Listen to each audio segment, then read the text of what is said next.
地方的消息来看到，该县的铺主较早有种真济要用来假接年报的食物，伫咧发行年也未普遍以前，有影是真凶。铺主打造文化团体，即阵佫开始咧种即种叫做豆仔青的草啊，要用来拟料，希望甲这消失百年的年报文化，佫甲年倒转来。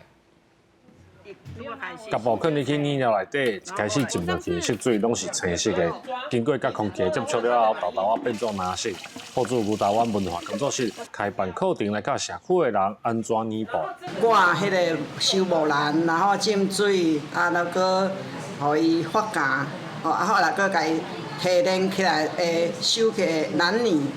啊，甲即摆就是对头到尾，啊，甲染。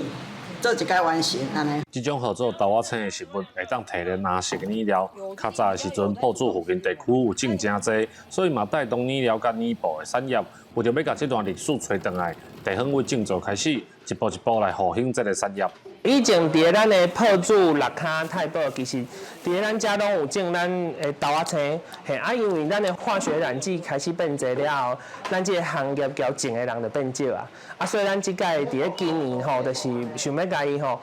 种出来，啊，佮重新甲打蓝，甲蓝泥吹出来。就是说，从什么都不会到一直到这一块布这样子出来啊，就整个那个很有成就感，而且第一次尝试到，就是说。 看到染的整个过程啊，很兴奋。